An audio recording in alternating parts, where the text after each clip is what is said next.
Hello, good morning, everybody.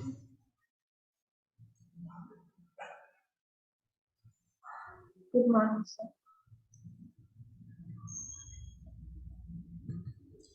Good morning, sir. Where are the others?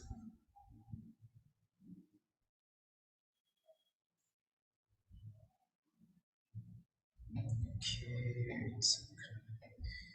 Yes, Usman, welcome. For the first time you joined here.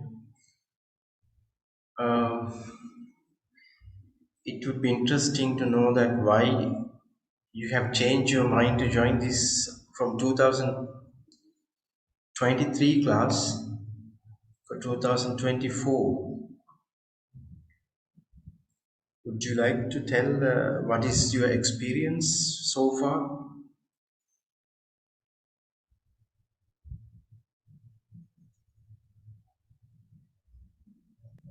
Yes, sir. It's due to that I don't like the way that the other teachers are teaching the presentation method, like with the just notes, like on the presentation, the resource book, they take it. So they use directly the resource book and reading it. Yeah, Uh-huh. So you're from Wesley College, right? yeah. Is it physical or online? Uh, Online and physical, like both, they do the same things. Ah, yeah, yeah. This is a physical class, even they can do much better. Okay.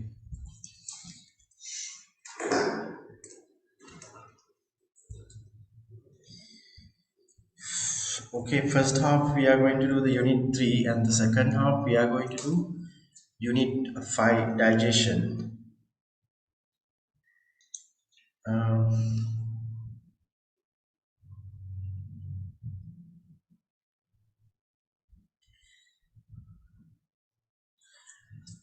okay, the last time we discussed one of the important thing in classification. We have the biggest classification into three domains.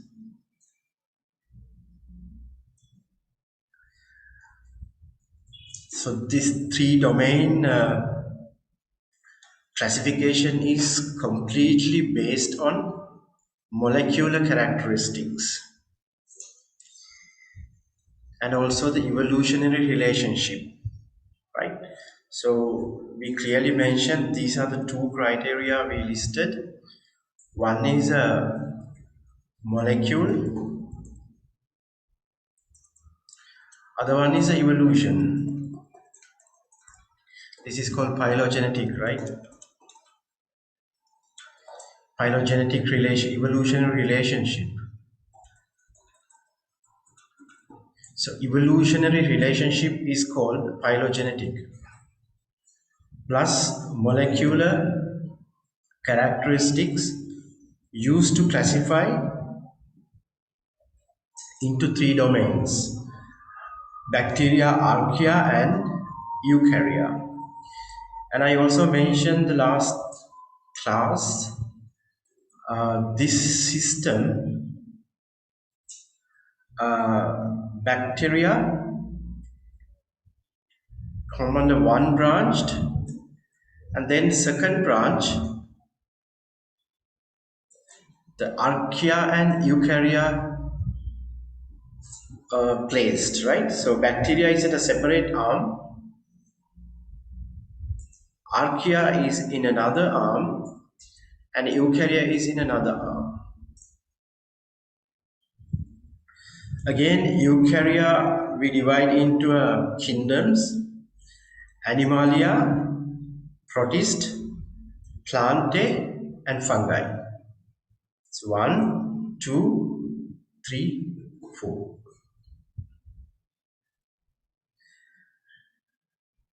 Now the unit 3 rest of the lessons we're going to discuss characteristics of protists, fungi, plants, and animalia. As I told you, this is a very boring section because they have this thing, that thing, this shape, that shape, like this.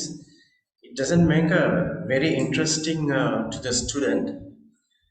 That is the one reason I have coupled Unit 5, because Unit 5 is very interesting. We cannot focus like many hours learning this boring stuff. So we can only keep focus certain time period, and then we can move into the. It's okay, Shashikala. We always have technical problems, personal problems, this problem, that problems, because we are not in a nice country at the moment. Electricity, power cut, maybe Wi-Fi problems. So we have to handle all these things at the same time. Uh, Protist, fungi, animalia, and plantae. There's another big issue we have for learning this thing. Why? If you look bacteria, they are single cellular organism like this, has no nucleus. If you look archaea, it's the same. They have a single cell, no nucleus. But if you take eukarya, they are mostly multicellular, some are unicellular, and they have a nucleus.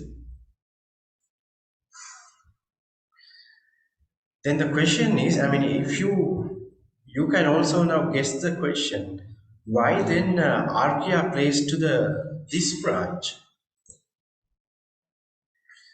I mean, we can argue archaea should place to the bacteria side, not to the eukarya side, because it looks same.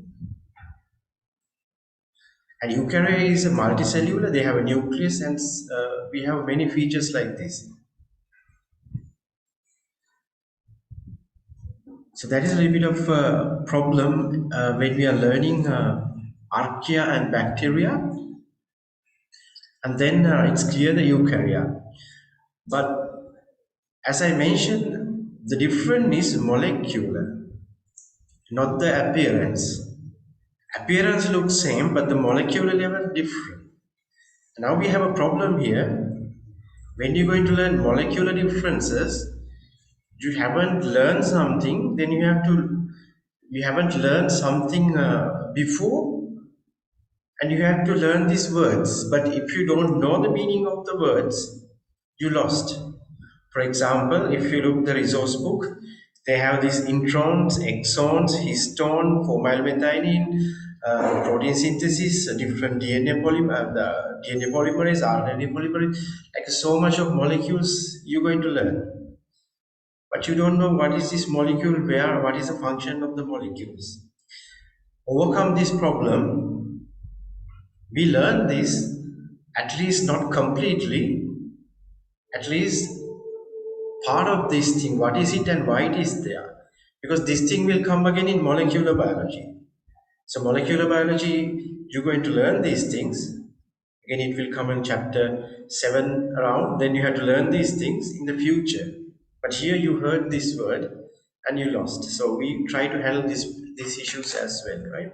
So remember the domains, 3 domains: bacteria, archaea, eukarya. And keep in mind, archaea and eukarya in the same branch. Even though they look similar for bacteria, archaea and bacteria similar. The basis of classification is molecular and phylogenetic, evolution relationship. Okay, then we start first domain, bacteria. I think that is not a big issue because we learn unit 2 prokaryotic structure, and the future microbiology we have to learn the bacteria, and here we learn again bacteria, so that is not a big issue. So then we learn the cell wall. Based on the cell wall, we can classify into gram positive and gram negative. The gram is a name of a person, and he developed the staining. So in gram staining, we can see bacteria differently. For example, mostly they are shaped like a purple color, and the gram negative one, mostly we can say like it's just like a kind of a pink, maybe like this, kind of pink color when we stain the bacteria. Okay, the reason is gram positive has thick peptidoglycan. Gram negative has thin peptidoglycan. So also it is important molecular level. When you talk about the molecular level, peptidoglycan is unique to bacteria. So we don't find it archaea and eukarya. So that is again a good thing. We can domain classification.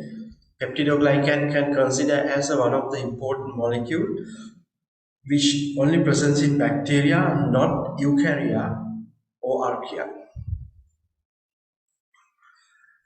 I think reason always people are talking about gram positive and gram negative. This is very easy kind of a staining. So why they have still interesting this kind of old techniques, because in modern techniques we have so much of visualization method and identification method. But when we look development of science and medicine, this person discovery of this gram staining is very simple now. It's nothing actually. But some years back, when they have no technology, this become a very important method, because uh, when a person visit to the doctor and at least doctor should diagnose the disease of the person. He should identify what is exact disease of the person, and then we identify this is a infectious disease. That means this is caused by the pathogen, so it can be transmitted to another person. Example, bacteria and virus are the pathogen, can transmit to another person. So we call this infectious disease or communicable disease. And then when it comes to a bacteria and virus, doctor can take a blood sample and he can quickly stain the blood sample and look under microscope, and he can count the cells, white blood cells. Based on the white blood cell number, he can come into conclusion this is a bacteria or this is a virus. You know, virus, we don't have a medicine, we don't have a drug at the moment. But we have a drugs for bacteria. These drugs are called antibiotics.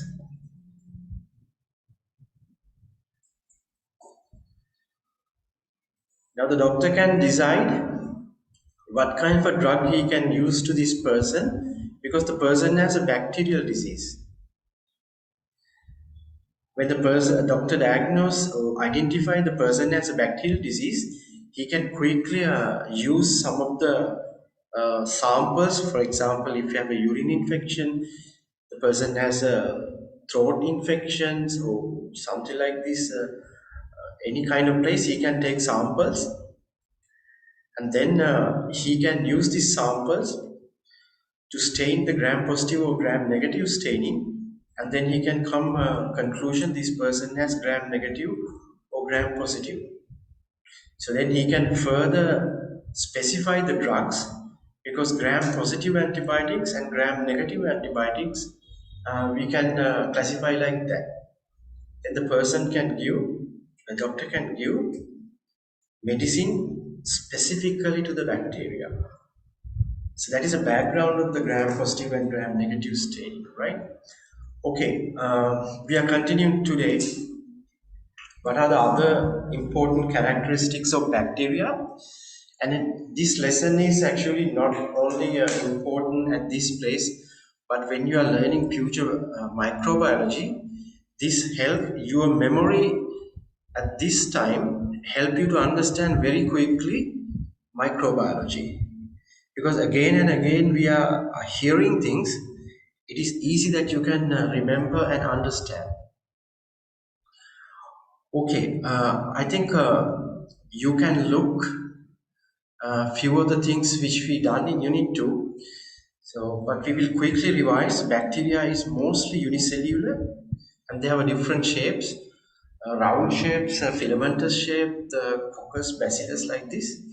And they have a cell membrane. This cell membrane is phospholipid bilayer. And around the cell membrane, we can find this cell wall. And around the cell wall, we can also find another layer called slime capsule.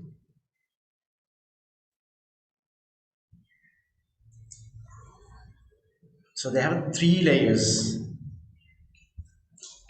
cell membrane, cell wall, slime capsule. Cell wall, cell membrane.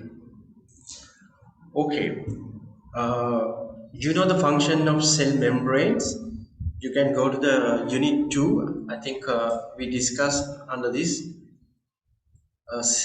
mnemonics, Boreas. So it's a boundary and it's osmotic, it's import osmotic receptors, enzyme activities, regulation, signaling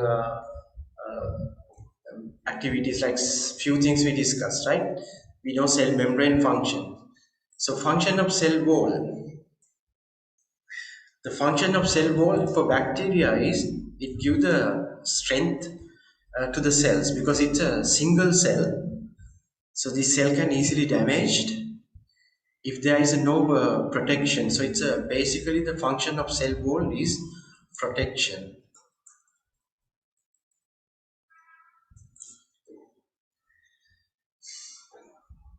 The slime capsule, slime is a sticky layer. So this is important for the bacteria to stick, and also some kind of a protection. Also prevent dehydration.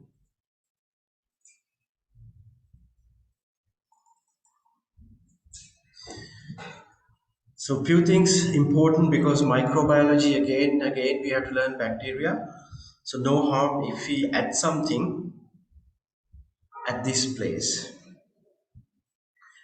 Okay, then they have this flagellum which help to swim, and you can look the structure of flagellum again.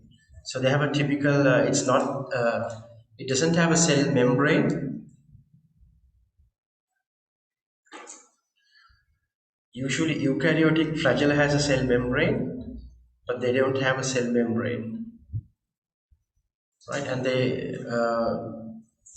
the microtubules, they organize in the 2+9 like this to make the flagellum, but this structure is not that visible, not is very clear in prokaryotes. I think again we discussed in Unit 2, and they also have a circular DNA, no nucleus. It's called circular DNA, right? It's also called sometimes nucleoid, and they have a 70th ribosome.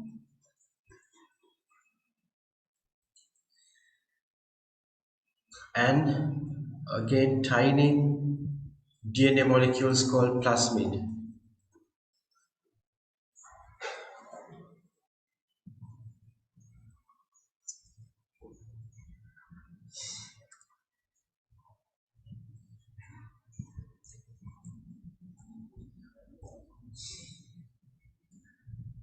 Okay, I can add another structure which is not in the notes called a pili. They are very small projections like this. called pili.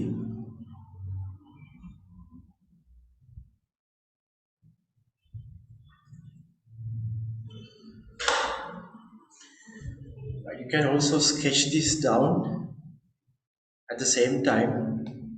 I don't know, I didn't get a feedback from you that the time is enough, you can copy at the same time.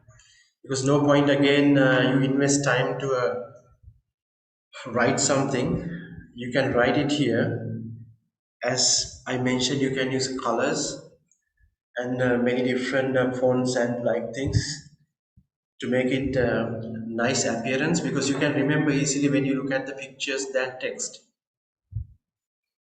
So you can maintain the short notes in a book would really help that you can learn quickly and memorize quickly, and you can also add later on if you find some interesting thing you can add here.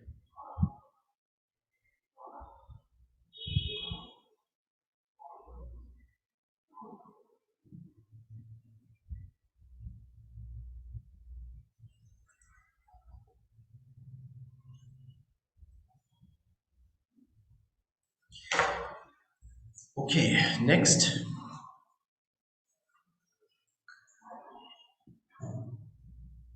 We will look a little bit of their functions, like activities, like what is nutrition, the amount of oxygen they need, and what kind of the metabolic pathways they use, bacteria, like few things we can learn here. So mode of nutrition,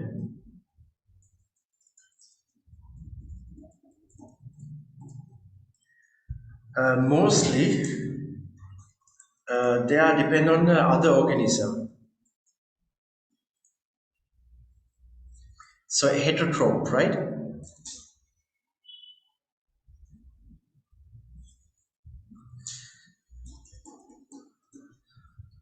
I think digestion, we have learned this term heterotrophs. They are depend on the other organism. They take food from other organisms. And photosynthesis, we have learned autotrophs. They can produce their own food. So mostly heterotroph and some photosynthetic.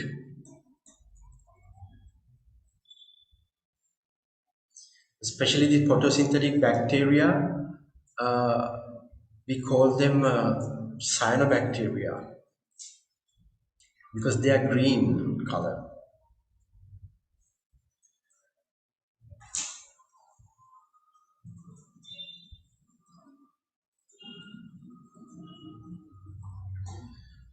They look green because they have the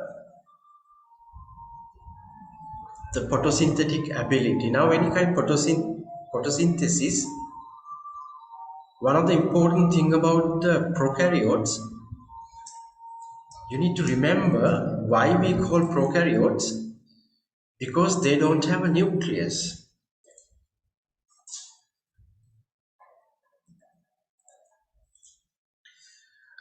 And also, nucleus is an organelle. Nucleus is an organelle. Then we can also say no membrane bound organelles.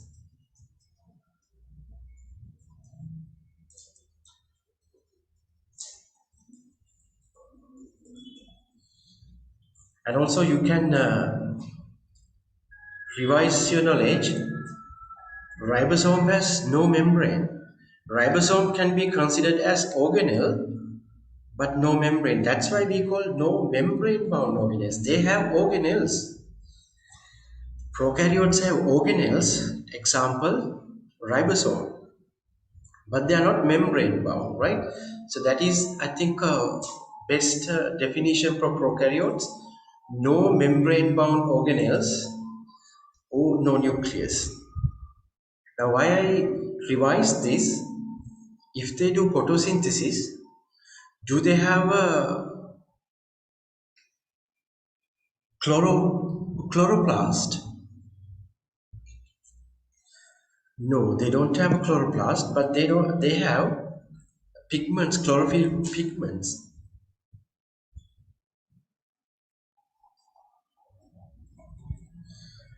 Chlorophyll, mostly chlorophyll A and chlorophyll B. Like in plants, they have a chlorophyll A and chlorophyll B.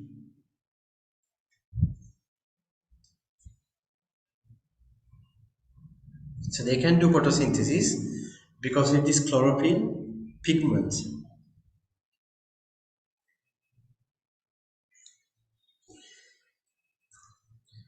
Okay, heterotrophs, autotrophs. Autotrophs can synthesize their own food. Heterotrophs, they are depending on other organisms.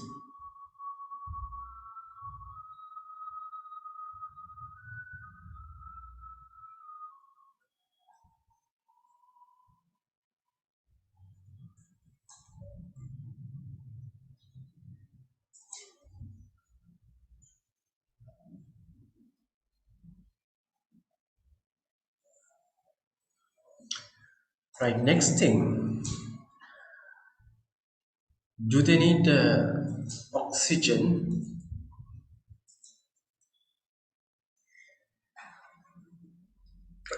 Yes, if they need oxygen, they can do this aerobic respiration.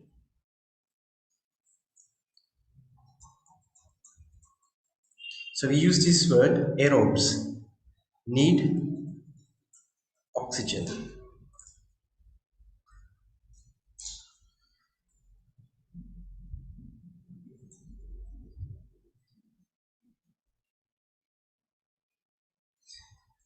And some, they don't want oxygen, so they are called anaerobes.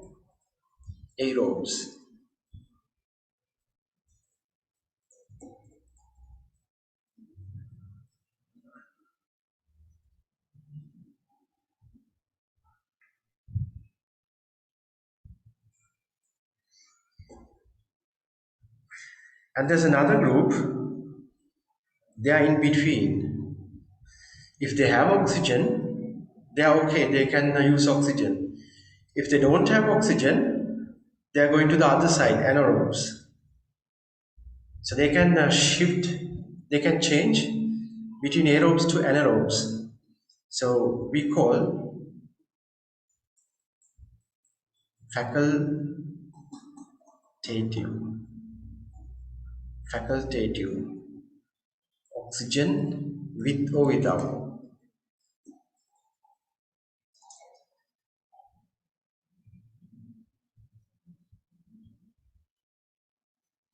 And we add another term for this one. These bacteria, they can't survive without oxygen. If they don't get oxygen, they die. As a result, we get they definitely need it's called obligate aerobes. So obligate aerobes, they can't survive if the oxygen is not there. On the other hand, anaerobes, they are obligate. They can't survive in oxygen environment. So they need no oxygen conditions. And in between,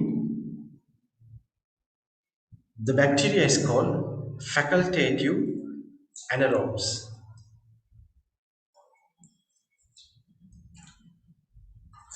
So obligatory aerobes, obligate anaerobes, facultative anaerobes, based on the oxygen requirement.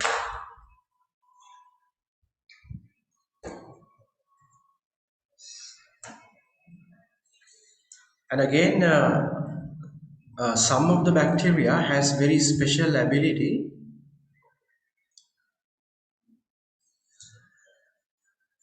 They can take nitrogen from the environment. Nitrogen is a gas. So nitrogen is a gas. This gas cannot used by plants as the minerals.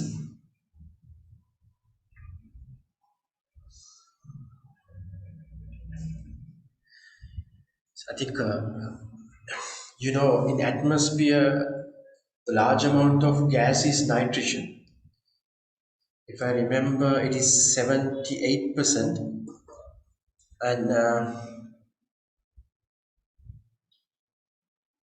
yeah, 78% is nitrogen in the atmosphere.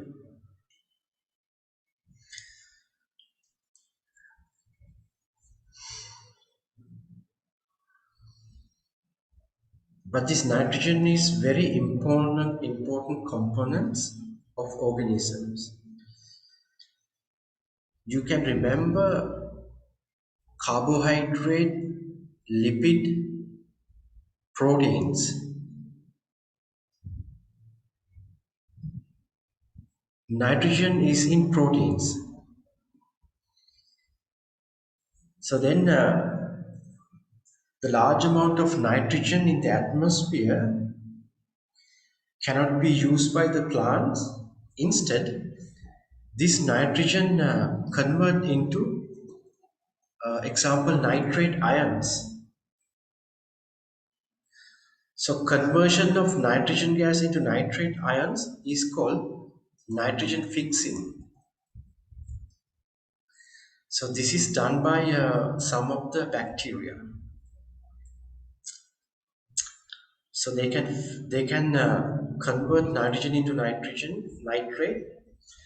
This is called nitrogen fixation.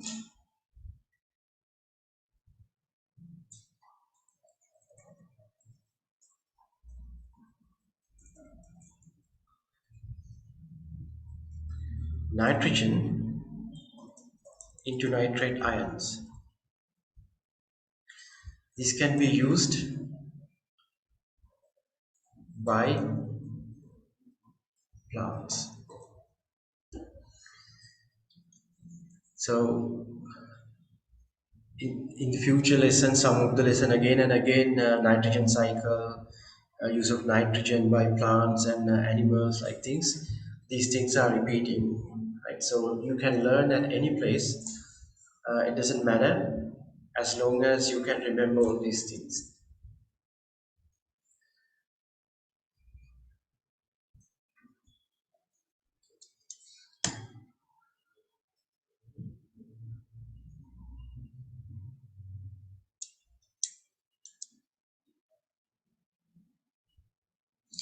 Yes, I think we can add some of the bacteria which is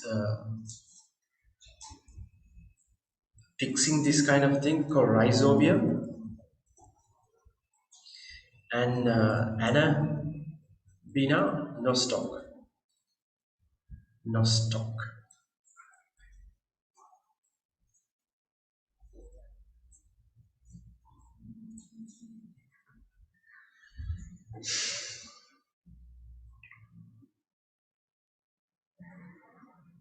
As I told you, there may be other bacteria can also fix nitrogen, so we can't remember everything. But what is given in the resource book, at least these three bacteria are given: Rhizobium, Anabina, and Nostoc. So we can remember this in case if we are asked, so we can write it.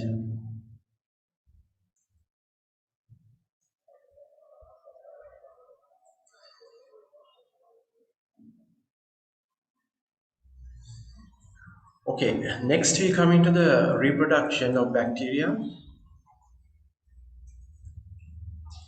The reproduction is asexual.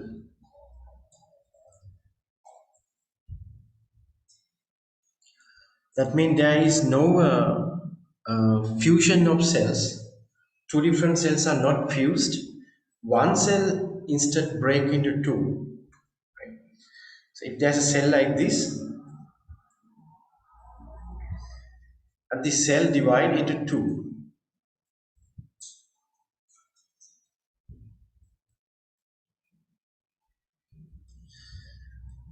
So keep in mind, this is not mitosis.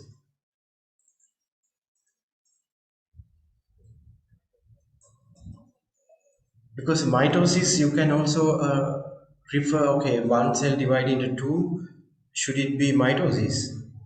Now, if you look at the mitosis definition is division of the nucleus, because they don't have a nucleus to divide. So we can't consider mitosis. It is not mitosis. Instead, we call this word